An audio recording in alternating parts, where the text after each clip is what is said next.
to everybody? Yes. Yep. Right, Yep, you. right. So, Tushar, do we wait for another 5 minutes for people to join, or we just start with the event? I think we're good to start. It's already been 10 minutes. Okay, sure.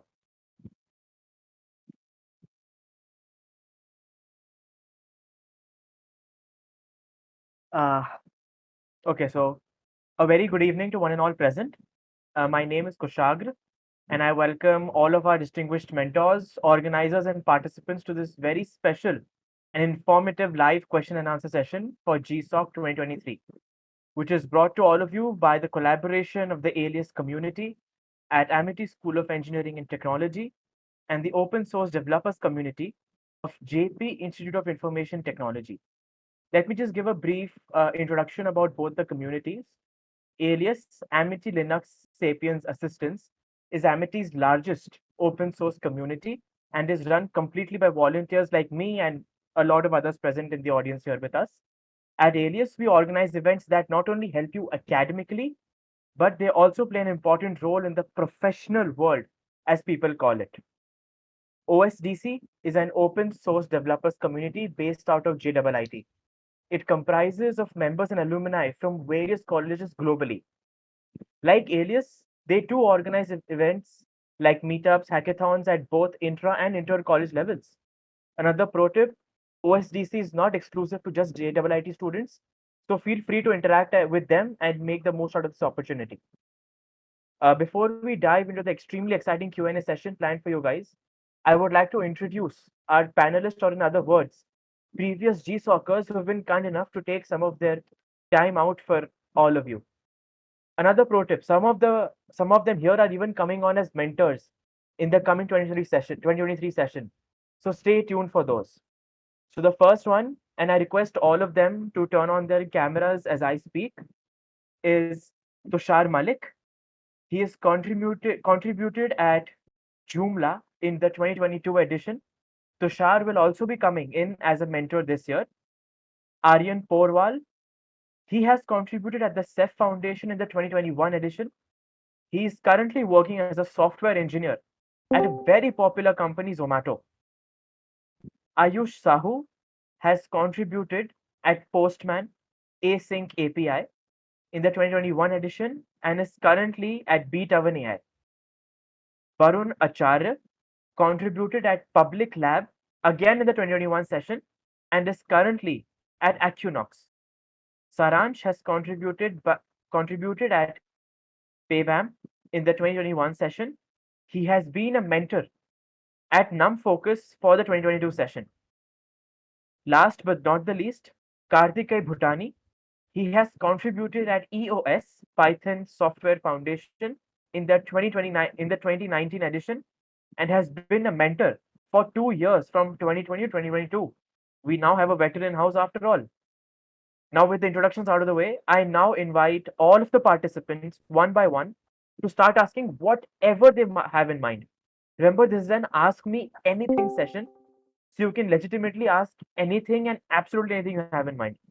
Like, even if you don't know what GSoC is, I'm pretty sure there are people who are willing to answer that as well. So the floor is all of you. The floor is your guys. Please ask away.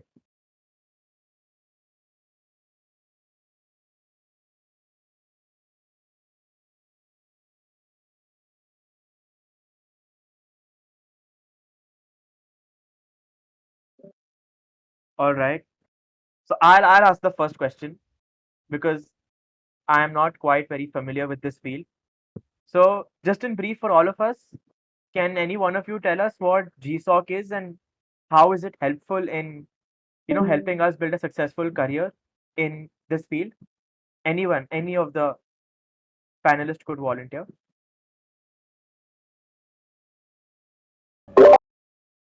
Right, I'll go for that question. So GSoC is an open source program by Google, right? And a lot of open source organizations participate as orgs in the program, and um, in return for your contributions, the Google will provide you stipend on behalf of that organization. So I mean, it is not just about the stipend, but there are mainly two things that are attractive for the students. So stipend first of all, and the second is the I mean, you get a lot of exposure.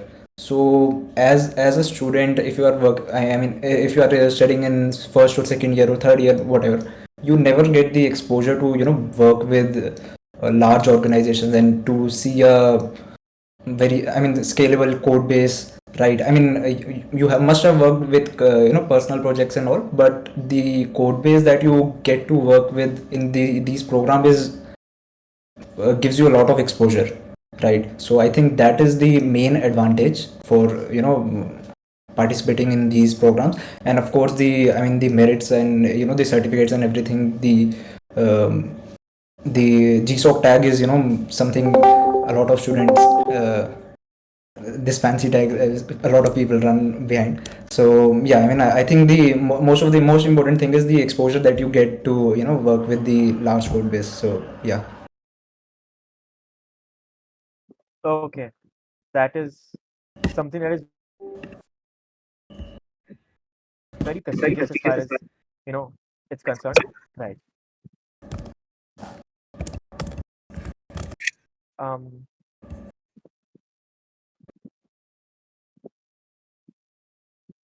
so Tushar, I wanted to ask you, you're going to be mentoring students this edition. So I mean, how does the transition feel like from being a contributor to mentoring somebody who will be contributing at your company under your guidance? So how's that transition been? Well, it was a big change and more challenging than I expected. There's a lot that goes on the other side when you are helping someone, form ideas and formulate plans and really go about discovering how they should, um, you know, start out and then really end up building something. So it's a really involved process, more so than you'd imagine. And I'd say Google Summer of Code is like a 50-50 between a student and a mentor because sometimes you behind the scenes are forming more the plan the student is. And just pushing the students over thinking, hey, it's my idea. Yeah. So mentors help you a lot in that respect. And I was lucky enough that I was not the sole mentor for my project last year. There was more experienced mentors with me who really showed me a way and how it's done and everything. As for this year, unfortunately, it doesn't look like I'm going to be a mentor because my organization got rejected. As you guys know, the list came out a couple of days back, and we were not in it, unfortunately. Right, right. So Aryan, I just got to know a few minutes ago that you're working at Zomato. So I mean, this is a GSoC AMA, so I'll have to ask you a very rugged question. How has GSoC helped you get into Zomato, or how is it helping you? Is there any way it is helping you? Um, yeah, so in general, like Google Summer Code really helped, like uh, career-wise, I guess. But so I got I got exposure to like a lot of technologies while contributing to GSoC and open source in general. Uh, and yeah, so in Zomato we have hackathons every year, and through that I got the offer. So I think Google Summer Code played a crucial role. Like it puts a lot of weight on your resume as well. Uh, and the experience is what matters more than like the GSoC tag, I guess. Even if you don't get in, uh, the journey matters more than you know getting in.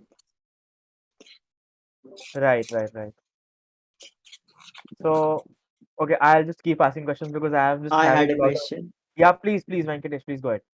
Okay, so this year, I think some criteria has changed regarding I mean, the qualification of who can participate in GSOC. So, like, what's new apart from students who all can participate? It was something related to, I think, the people who are new to open source, something like that. I'm not sure.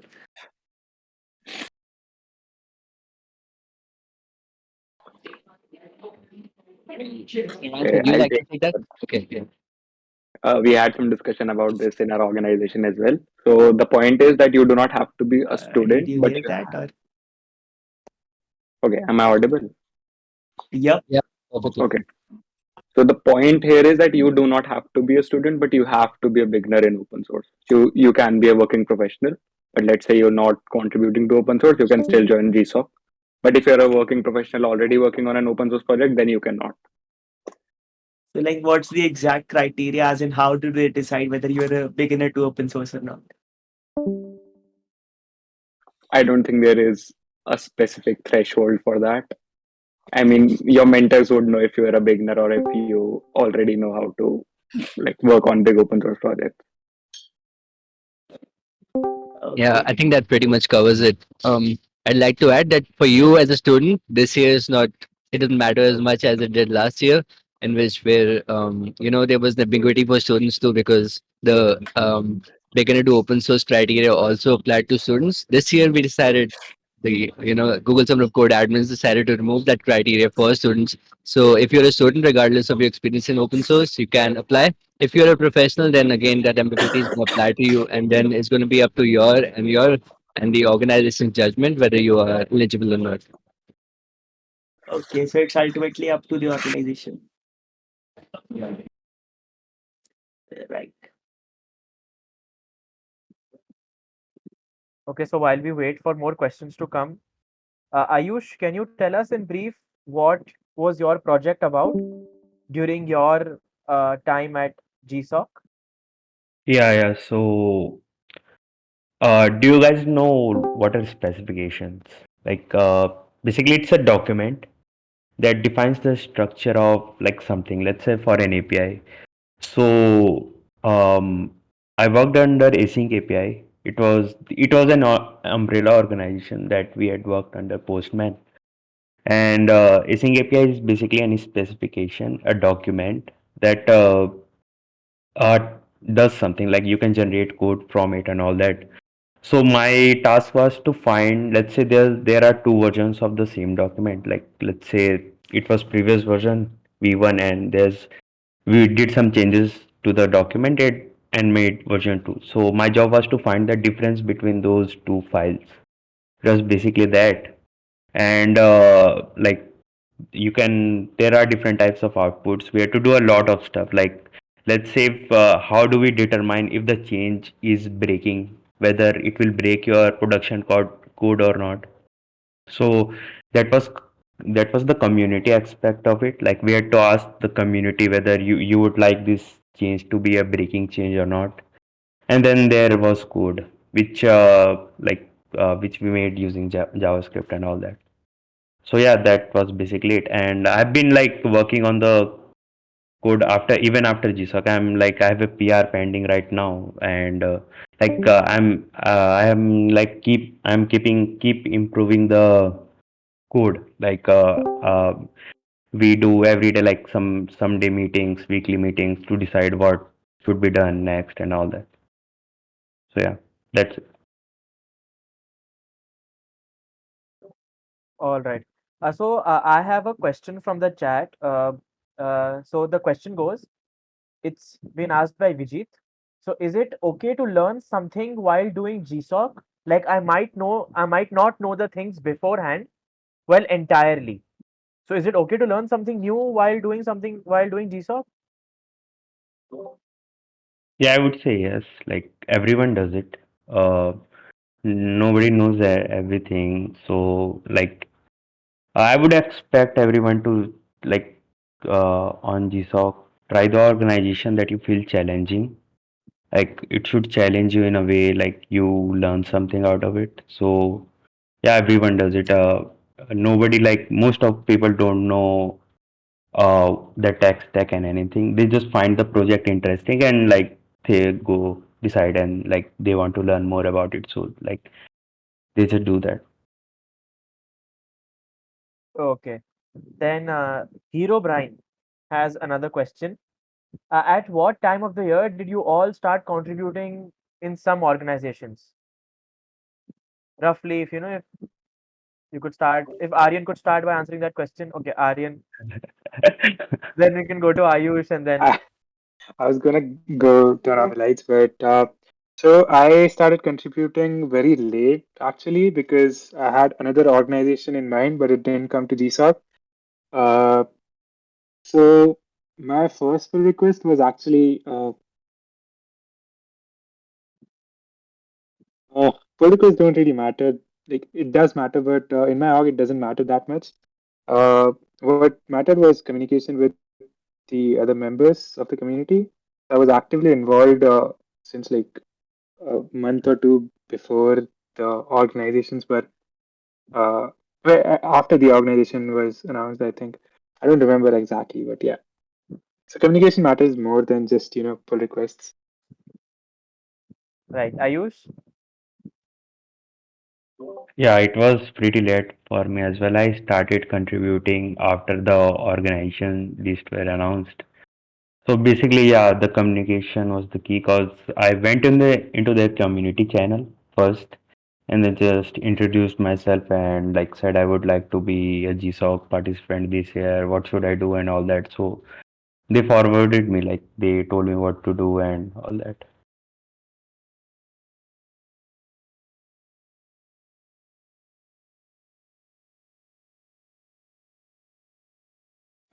I think Right. Aryan presented this is a good point, which was communication, right?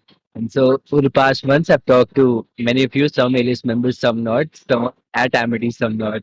And we talk about like how much of a presence you should have before you actually apply. And the answer is always, it's about how you communicate and how much of an impact you're able to have with the amount of communication you have. Consistency, accountability, all those factors come into play when the the evaluation phase comes on for selecting who's going to make it and who's not.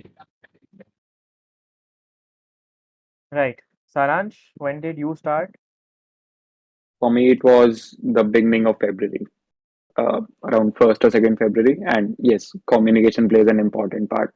So for me, it should be, in my opinion, it should be that your mentor should identify you by your name before you apply it or while you're applying to that organization. If your mentor does not know you, they won't like look at your proposal very properly. And lastly, Kartike? Yeah, I also started my contribution in February, but that was 2019. I think the hype has only keeps getting for the GSOC the hype is only increasing. So for I think nowadays people even start January, December. But I think more than that, communication matters, and I think the proposal also matters, right? I mean, if an organization is having 4 projects, so I mean I am mentor for almost 3 years, and I know that if the last project, the 4th project is getting has almost zero or just one proposal, and the student has I mean by reading the proposal you can know see that they have the knowledge and the contribution. So I think that also plays the luck also plays the role, and the proposal also matters. So yeah, I mean the start as early as possible, but the proposal and communication has a good value. Right. So there is another question from Sync. What are some of the things that you should and should not do while participating in GSOC? In simple words, क्या करना चाहिए क्या नहीं करना चाहिए भाई? So anybody can answer. कोई भी. I'll tell you my experience for this year as a mentor. For a don't spam mentors. Right. Don't drop unsolicited DMs to mentors.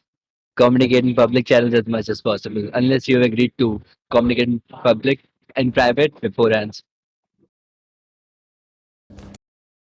And ask good questions, I guess, because asking random and vague questions to mentors about the proposal and the project is not fruitful for both parties. I'll drop a link about Julia Evans' blog about it, how to ask good questions. That really helped me, effectively communicate, I guess. Uh, don't make PRs without telling other people. Because in my experience, I was working on some issue and some other guy made a PR without telling everyone and all that. So that's not good. Yeah, I think first would be ask, but don't ask too much. So I mean, people are always asking the same question again and again. What are the proposals this year? I mean, just go through the thread first and find out the links and everything. Everything is in the thread, right? So the first would be that thing, and the second would be what Ayush said. If you are working on an issue, first comment on the issue that I'm can I take this up, or just ask the mentors, right? And don't just blindly start working on it, because there are probably high chances someone is already working on it. So yeah. Right. So we have Raghav Sethi who has asked another question. He says, "Hi, this is my first time participating in GSoC. Do you have any tips on what kinds of organizations or projects should we look for the best experience?" So Kartike, you have had a lot of experience with all of these, so I'll start with you. So yeah, I mean, I think according to me, just go for the organization and tech stack that excites you, right? For me, I think initially, I think I went for, I mean, my is a little contradictory to this. I went for Python. I used to find Python interesting. I went for the Python Software Foundation, but under the sub org, I realized it later that they don't have any project in Python. So it was bad luck for me, but I think go for whatever excites you. So that would be that you'll have the passion and interest to work on it, and I think that's the only thing. right. So Aryan, your take on this? Yeah, I was gonna say that. I was gonna say the same thing. You should pick a project that excites you because you actually have to complete it as well, and you should be motivated throughout. And yeah, I think just keep scrolling on the project section, or like go to organizations that sound interesting. I mean, or that they do cool things. I mean, that's what my approach was. Like, Right. find Tushar, What was the question? the question was, do you have any tips on what kinds of organizations or projects should we look for the best experience? Right. Look for, first of all, of course, organizations and projects that are aligned with what you like and what you're used to working with. The used to part isn't as important if you get in the game early, but at this point, that really matters because you don't have enough time to pick up something new if you're starting after the organization that knows. Second, I think you should really look at what kind of culture is prevalent in the organization. Some orgs are communicative, some not. Some have active, helpful people, some not. Um, some meet on regular basis to sync up and to plan things. Some do not. Now, neither of these things are good or bad in absolution. It's about what fits you better and what you like and how you like to work. Right. So Saransh and Ayush, I have a follow-up question on what Tushar said. How do you know if an organization is communicative, non-communicative, or how do you judge like कि कौन सी organization मेरे लिए ठीक रहेगी, है ना? So Ayush, आप Yeah, in my case, I try to find all the community links and see if they're active or not. That's it. Like there are messages that do they respond, or like do they only work on issues and all? How's the code base doing? Like are they working actively on it or not? Yeah, that's it. Like that's the way I judge them. right, Saransh, mean, you would have to explore on your own. So you would have to set aside time to look at organizations, join their communication channels, and then judge upon that. So, I mean, it is okay to set aside time for just looking at the organizations. right. Okay, so we have Vinayak with another question that what do you do if a community is dead? We've just established that an active community is very important. So what do you do if a community is dead? Okay, मैं ही बोलता हूँ, Saransh, please. Okay, in this case, maybe you can mail the mentors directly. Don't text them on Slack as a DM, but I think mailing should work for the mentors. Other than that, I cannot think of anything. Ideally, if they're participating in GSOC, they shouldn't be absolutely dead. Like some of the members would be active somewhere, so you might need to find them. I'd like to chime in. So my organization seemed pretty dead because we were using IRC back then. IRC is like I don't know how to explain that, but it's a way of communication that they used, and it was pretty dead, and it looked pretty dead. But we had daily stand-ups going on, which was open to everyone for to join. So that was I discovered it a bit late, but that was the main mode of communication that they used, and the community was more active that way. Like they used to do daily stand-ups, which is like daily video calls where community members come up and ask questions and like what they're working on. So find modes of communication that they're using because sometimes it's not just the thing that's mentioned on the it should be the thing that they mentioned on the GSoC page, but yeah. Okay. Anyone else? I mean, if there's anything more that you can add on, anybody? I guess also look into other organizations, like multiple organizations. If you feel if you like determine that they are dead, then move to other one. Yeah. Right. Kartikeya, you have done GSoC for almost 3 years now. Have you had an experience of an inactive or a dead community? Yeah, I mean, Or you I'm know, in the same organization for 4 years. So yeah, I mean, this year I think I feel my org is pretty much dead.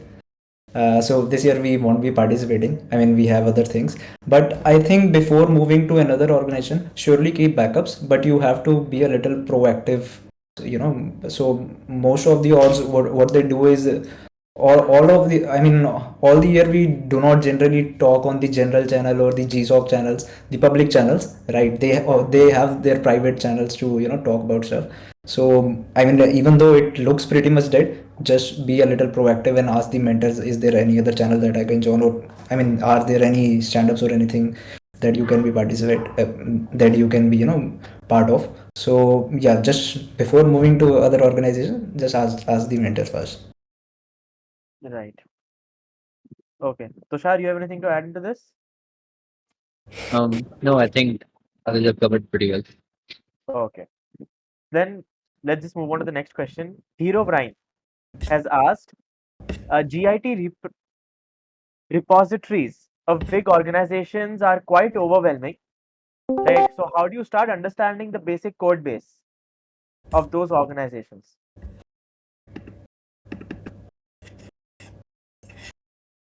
Anybody can answer. I mean, okay, I'll just pick. Um, Karthikeya, please.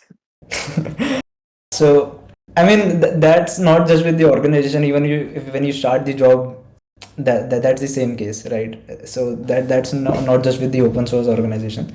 So I mean, the good thing with open source is they have pretty much documented everything. They have good documentation. But when you start a job and you realize that is a nightmare, they don't even have a single README file. So yeah, so I mean, just go through the documentation first. Try to go through the PRs. I think the pull request does help. I mean, when you see the one guy solving this issue, but how he has done it, he has implemented it, I think that helps. But yeah, surely go through the documentation and everything first. Saransh? So the first thing would be you do not have to understand the complete code base. For Hmm. instance, I'm with my organization for the last 3 years and I still don't understand more than 50% of their code base. You have to understand only parts of it on which you're working, and that would happen when you start working on it. So you cannot expect yourself to read the code and understand it. When you start working on a bug, you'll notice how the code is flowing from a particular file, and then you'll incrementally learn. Right. Aryan? Uh, yeah, I think actually, what my suggestion is, just dive right in. Like, just keep using the global search. That's what we do at Zomato as well. Like, just try finding like where your code base is and which folder you have to touch. That's what helps, I guess. And it really helped me in GSoC as well, because it is kind of hard to navigate into big code bases initially, but you get used to it. And like at last, like, keep communicating with others and you should be pretty good. Like, ask your mentor, but only ask after you've done your thorough research and you know that, yeah, I'm not able to find shit. Right. Ayush? Uh, I would say the first thing would be to just clone the whole repository and try to run it. And then what Aryan said, just try to find, grab into things you want to explore. And then yeah, just everything. I would like to say it's a challenge for everyone, no matter how much experienced you are. Getting into a new code base is really hard for everyone. So it is hard. You already know. So Right. So we got the thing that I'm enjoying the most about this is we're getting such different perspectives from everybody. Like someone like कि इतना सही कर लो है ना, they're like सब एकदम hit it head on. So whatever suits everybody, I think in the end that is what should work for you. You need to figure out what works for you. Okay, and we have another question by Hackerman.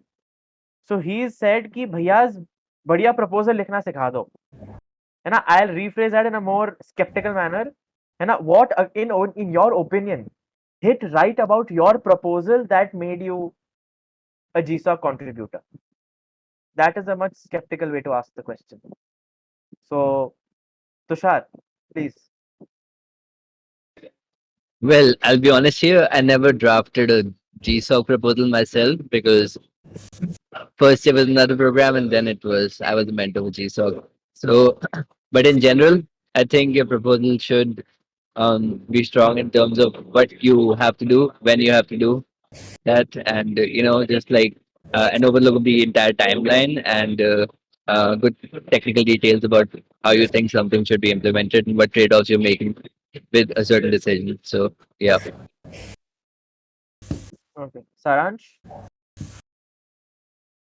Yes, for me, my previous contributions worked in my proposal, and other than that, the overall plan of how am I going to take on the project. The plan would, so you would have problems in creating a plan because that would change as you progress within GSoC.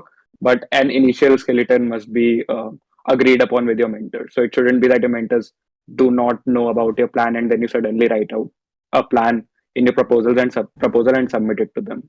It should be mutually discussed and agreed upon. Right. Karthike.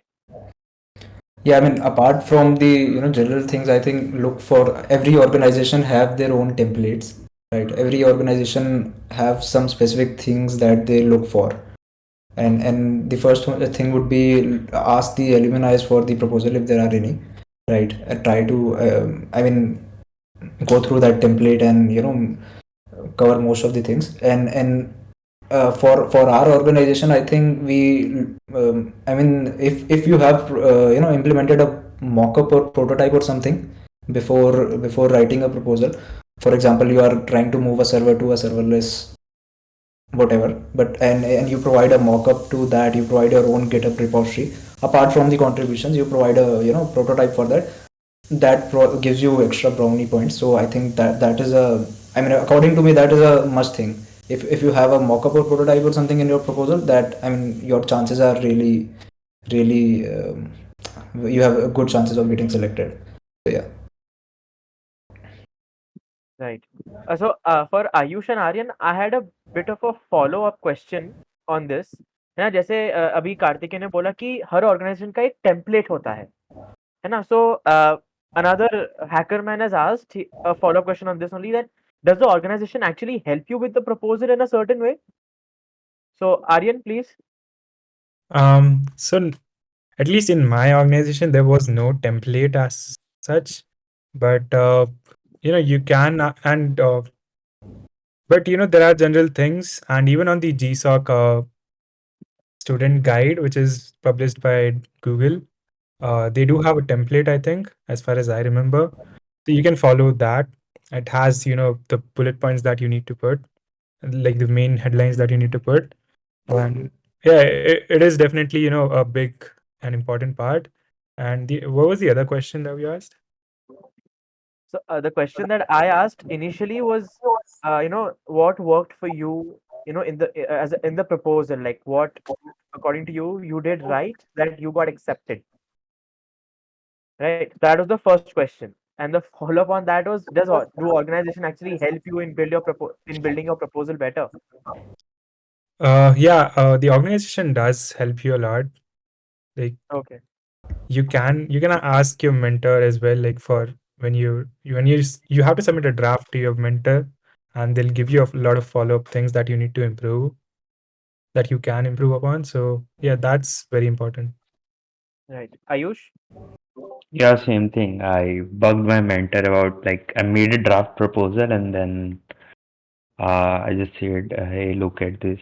I made this proposal. Any feedback and all." And he gave a lot of feedback. That was good. And yeah, mainly there was no as such any template. So I just read a lot of proposals, got some ideas like what should be included, what should be not. Yeah. Right. Okay. So there's another question that's asked by Apoor, and as of today, is it still too late to start contributing for GSoC? No. Since No. Aryan and Ayush both have nodded, so I think I'll ask Ayush first, please. Yeah, no, it's not too late because I did like for me I did the same thing. Like after the organization list were announced, just looked through the list and like found what I liked and then I started communicating with them, making PRs. So it's not too late though. Right, Aryan? So yeah, it is not late, but it also depends a lot on your luck because there may be people who have been contributing to your same project a long way back or something. So you are obviously at the disadvantage, but you can research a lot and make it better, the proposal. But yeah, it's not late. I was not gonna submit my proposal in because I thought it was too bad. But my friends told me that you should just put it, and I did, and I got accepted. So yeah, that's few words of motivation, I guess. Right. Kartike? Yeah, I think it's not very late till the proposal deadlines are closed. So yeah, and the luck factor also comes in. Like I have mentioned this before also. We have, I think, over 2 years we selected students only because obviously their proposal was good, but there was only one proposal in that particular project. So luck also plays a huge role. Right. Saransh? Yep, not too late, but if you're at if you're planning to like get into research, start as early as possible from now, but not too late at this moment. Great. And be as proactive now as possible. And keep in mind that if you don't try, you'll never know if you could have made could have made it. So Right. So I guess everybody here of the panel is of the opinion that the right time to pivot and the right time to decide कि हाँ अब करना है, it's never too late until, like Karthik said, जब तक proposal की deadline नहीं आती. Right. Uh, so let me just check for more questions.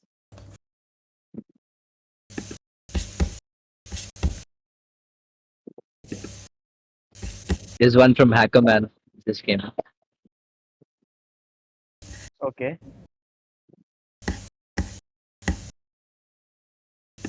Just a second.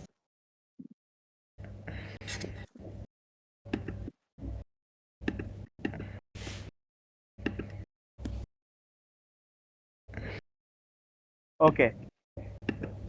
So there is another question that is asked by Hackerman, right? She said, how can we know if we're pissing off our mentor with questions? I mean, when is it too late? क्या बस हो गया है ना, इतने भी सवाल नहीं पूछने होते. So I'll start with Karthikeya on that. When you don't get selected after making a really good proposal. So, but jokes apart, I think There's no answer to this. You just have to realize it that this is too much, right? I mean, when you are asking the same question without going over to without going through the thread or documentation, so that pisses the mentor, definitely. Right. Saransh? So one thing to take care of here is that your mentors have a full-time job somewhere else, and they are mentoring you as a voluntary position. So you'll have to make sure that you do not spam them with your messages. And then, as Karthik said, there isn't a particular threshold of messages that you should do or you should not do. But if you text them a lot, they'll know that you won't be able to complete the project by yourself in the summer. Right. Also, one more thing. I mean, most of the time the mentors are in a different time zone, so you have to take care of that. I mean, if it is 11 p.m. in India and in the US, the timing is different. So just don't message without looking at the time zone. So yeah. Right. And Tushar, I mean, just a very different question. What exactly happens if you piss your mentor off? Well, that depends. But in general, nothing. Yeah. All right. Yeah. That's So it. yeah. Yeah, generally the mentors are really nice and they won't, say anything, but you should be nice too. You shouldn't Right. piss off your mentors. Like, why would you? They're volunteers. Right. Right. Okay. Uh. Okay. Yeah. So Ayush, I had. Yeah. Yeah. Please, Akshit, go ahead, please. Okay, so I'll turn on the camera. Yeah, so I wanted to ask what everyone's views are on having a backup org and applying to more than one org because I have been I have been contributing to this one org for a while, and I now look at other orgs, and there are some organizations where people haven't started contributing as much, and just because it is still a good time to start contributing, like we've uh, come to conclusion, I am tempted to maybe pivot and switch to this different org, but the thing that's stopping me is my good track record in my current one because I have a higher chance of getting in here. Then I thought that maybe I could two-time them and apply to both since we can submit like three proposals. I think that's the limit. But I've read on the internet that the mentors can see that you've applied in some other org as well, and that reduces your chances in either org. So, should I try to get into another org which I am finding more interesting, or should I just stick to this one? Right. I think Ayush should answer that because he had mentioned previously to have a very strong backup as well. Ayush, please. Yeah, so in my case, initially you should like look for other orgs, but once you are like sure, like you are like most probably you are going to get selected in that organization. I just dropped other things and I just focused on these organizations. Yeah, that's it. So does anyone have any suggestions? Also, mentors cannot see your other proposals. And Exactly. even if they could, they would not judge you based on that. It is completely human to keep a backup organization. I had a backup organization too. I was planning to apply to two organizations, but in the end, I was almost 99% sure that I would get in my primary organization because I had a very good communication with my mentor, and he said that they have only two proposals and they'll be taking in both of them for this particular cohort. So I dropped my backup organization, but it is okay to submit two or three proposals. Yeah. I think this ties into the fact that open source, by contributing to open source, you're not signing an exclusivity agreement. You can contribute to as many open source organizations you want, and by applying to GSoC, in a way, you are making plans for your summer. You are kind of deciding where you spend your time. So it's really okay to have a backup because, of course, once you get in, you're not going to be contributing to both of them and half-ass it, right? So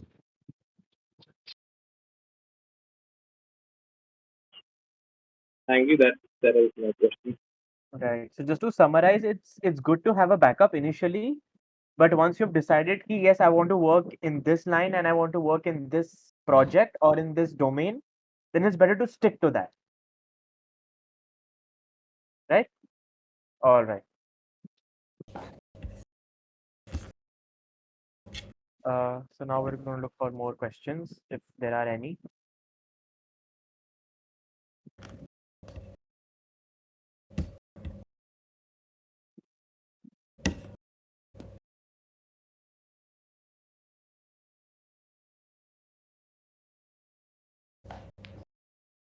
Right. So now since this is ask me anything.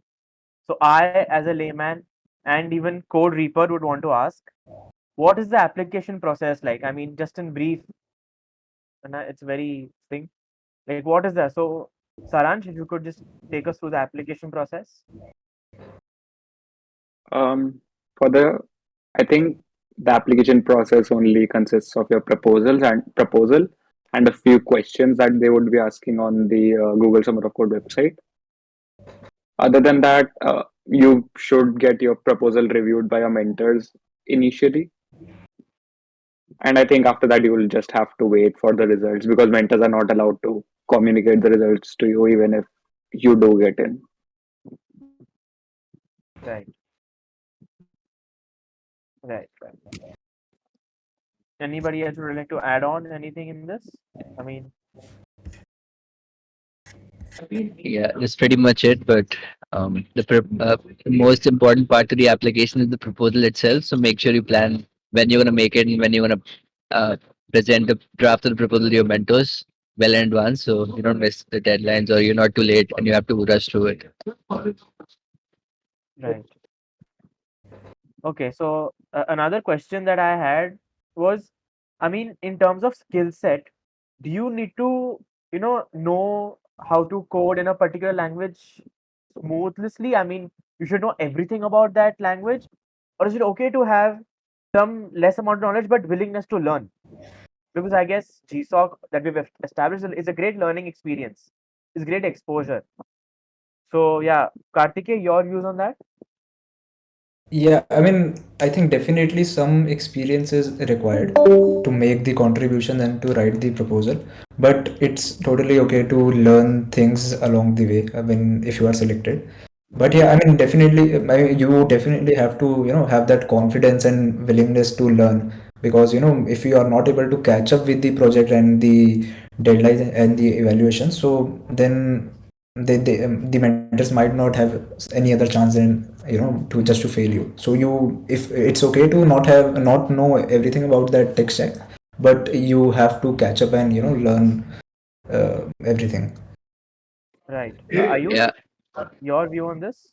Tushar, I'll come back to you in a minute. Um, what is the question? So the I'm question so was कि sorry. ऐसा ज़रूरी है कि मुझे suppose मैं Python में अगर code कर रहा हूँ और मैं पाइथन का कोई Okay, कॉन्ट्रीब्यूशन okay, कर रहा हूँ, okay. I तो मुझे remember. सब कुछ पता होना ज़रूरी है पाइथन के बारे में? I would say like a little bit of experience is nice. Like you should at least know basics of programming, like for loop and all that. Then you are good to go. Like go learn. You should have willingness to learn. You can like make servers and all that. So like you should know it, at least some basics of programming. Yeah, that's it. Right. Tushar, you were saying something? right. So I just wanted to chime in into this question because it hits really close to home for me. Back when I was applying to my org, I was really inexperienced. To be honest, I just, I think, finished working on this really good computer science course by Harvard known as CS50, and I was an absolute amateur when it came to programming. I had not worked on any personal projects at all, and I did not know the tech stack that the org was using. It was PHP, by the way, and yeah, I was really, really doubtful of whether I should apply at all. It was then that I asked um, the my 2B org admin whether I should go ahead with the kind of experience I have, when he said that I should give it a try because if I never try, I'll never know. So for me, as a first year, it was a good push, and I kind of just dived in after that point. My first contribution was super painful. I think this point was raised earlier in the AMA by some people. Just how to start and how to get into a big, intimidating code base. And for me, my experience was working on some issue that really required me to dive into things and how they were working without much any significant help. And at various points in the process, I felt like giving up because when I started, it was like, "Hey, I'm here. Maybe I'll make it." In the middle, I was like, "I don't think I can make it." And then it just kind of, I felt like giving up. I did not. It just kind of short up, and I ended up being able to do it. So even though I'll my contribution did not end up making it in, but it was enough of a demonstration of that I am capable of learning. So yeah. Right. Uh, and also as a um, kind of a example of that, it does not matter how much experience you have beforehand if you have the willingness to learn. My mentor was gracious enough to share with me that my work product was one of the best the my organization has ever had outside from a summer of code project. So it's a proud moment for me and testament to just how much you can learn. So Right. So I'll modify the question a bit for Karthik and Saransh, since both of you have been mentors. So, you know, when you're looking at a person who's come as a contributor at G for GSoC, do you want a person who is a know-it-all and isn't that flexible in terms of learning, or you want कि actually इसकी skill थोड़ी ठीक ठीक है, he knows some things, he doesn't know some things, but yes, he's willing to learn. So Saransh, I'd go with the willing to learn person. So we have this ranking criteria in our organization, and the last point. Let's say we have two similar proposals, and the last thing that we judge those proposals are the existing experience and the skill set of the person. The first thing is obviously the communication. The second thing is how much the person is willing to learn, and the last thing is their existing experience. right? Karthike, Yeah, same. I think we would also prefer someone who's who has the willingness to learn. And in our selection process, it is a little different from other organization. We usually also keep a meeting with the students after the proposal deadlines are over to just to know how I mean are they willing to learn, or how much understanding of the project they have and everything. So yeah, I think we would go with someone who is as curious and interested in the project. So yeah. right? So Code Reaper has asked another question. What are the most common mistakes that beginners make in their proposal, or what should we avoid while drafting the proposal? So Ayush, Uh, I guess don't go much deep into what you are trying to like make. So in my case, I took I look I looked at the proposal as a challenge, as a problem, and then in the proposal I like put everything I would do to solve this problem, and I included a lot of stuff like how the file structure would look, how many files would it have, and all that. So I think that was okay, but I would not recommend putting all like much info into your uh much info as in like don't go much deep into your into what you're developing. It should be enough to know like that you can solve the problem and all. right? Karthike, Yeah, I think Ayush made some good points, but I think you also have to judge the organization. So some orgs have quite some flexibility around the project. They like some creative ideas of your own, but some orgs don't allow that, right? They just want you to implement whatever is listed in the project. So yeah, I think you just have to be the judge first. Second would be have a clear timeline, right? The timeline shouldn't be very vague. By this evaluation, I'll do that. So have the weekly goals. So yeah. mm, right? So anything that Tushar or Saransh would like to add into this? Any one of you? Okay. I think not. So right. So just a last few questions that we had. Hero Brian has asked, what skill set did you all have when you started contributing? So Tushar, I think I'll go with you on that. What skill set did you have? I think I've already answered, but my Yeah, skill set was virtually nil apart from basic programming 101. right. Saransh? Same basic programming, a bit of Python, a bit of C++, and a bit of Dart. Nothing fancy. Right, right, right. अरे Zomato वाले sir, Aryan sir. हाँ बोलो क्या. So What I skill had set did you only. have? Oh yeah, I heard the question. So even I had like a very little idea about the tech stack that we were using. We were using Angular and stuff, Angular, TypeScript, and all. And I had no experience in TypeScript, and I had only basic idea about JavaScript by then, like when I started contributing. So it's all about the willingness that you have to learn things. I think that's what matters a lot more than knowing things beforehand and stuff. Right. So before we wrap up, okay, so we have two wonderful people here who at least I know that are working in front end consumer brands. So we have Tushar who's working with FamPay, and like I said again, Aryan, I'm coming back to you at Zomato. So I just wanted to know the last question that we have before we wrap up. How has GSoC, like GSoC is also a work oriented experience. So is working during GSoC the same as working professionally, or does it have any similarities, or does it help you professionally? Yeah, so either of you can speak. Tushar, let's start with you. I'll let Aaron go first. Okay, Aryan, please. Okay, so professionally, yeah, because in my GSOC, I had a lot of metrics going on, as in there was a lot of impact that I was doing. Even in Zomato, the things I'm working on have huge impact. That because like there are 40 lakh restaurants that get affected by a line of code that I write.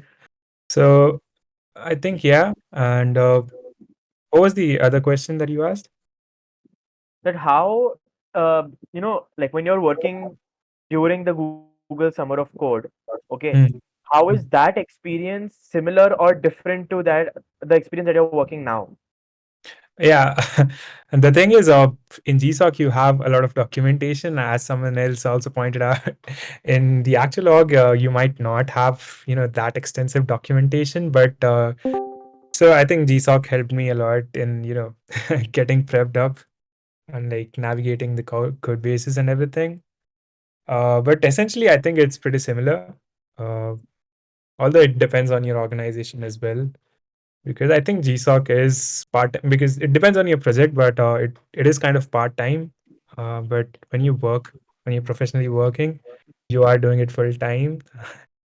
So yeah, there's time commitment differences. Right. Tushar? I think Aaron covered it pretty well. Depends on the org.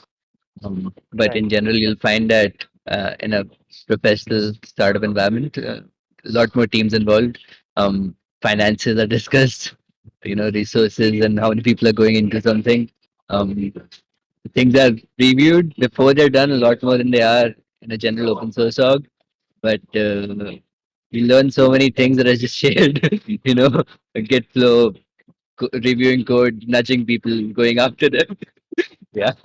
In my organization, we don't review. I mean, in Zomato, we don't do a lot of reviews as we did in GSOC, because it took like around 12 days for one PR to get merged in my organization. But in Zomato, it takes hours, and sometimes you have to uh, chime in even at nights, and yeah, it's kind of rough, at least in Right. Zomato. Right. So I guess with this, it's time that we wrap up this wonderful session. On behalf of OSDC and ALiAS, I thank all of our panelists, Aryan, Ayush, Kartikeya, Saransh, and obviously Tushar, for taking out the time to be here with us. I mean, I personally, and I can vouch for the rest of them as well. We've learned a lot. The things that you generally don't get on the internet, or you keep surfing and you don't get on the internet. So thank you very much for being here, and for all the participants. So this was one of the first sessions of the AMA series for GSoC. We also have a WhatsApp group in which all of our mentors are already present. So in case guys have any doubts during your journey in pursuing GSoC or in pursuing your organization, feel free to ask them in that WhatsApp group. And I'm pretty sure all of them have LinkedIn IDs, which will soon be published on that WhatsApp group. But like everybody said, don't spam all of them. Agreed, all of them are very ecstatic and very excited to help you all. But let's just understand that it's not good to spam, right? So with this, I guess we can close the event. Thank you very much for being here, all of you. It was a pleasure indeed. Yeah, I just like to add, if you're not on the WhatsApp group for the GSoC AMAs, please do join and be on the lookout for when we plan more text-based or like today online online video-based AMAs for more specific things. For example, the proposals, reviewing a proposal, then stuff like that. Cheers. Yeah, and the link is in the chat box. You can just go and access from there, right? Thank you, everybody. Thank you. Good Yeah. luck, everyone. Thank you, guys. Thank you. Bye bye. Bye bye. Bye.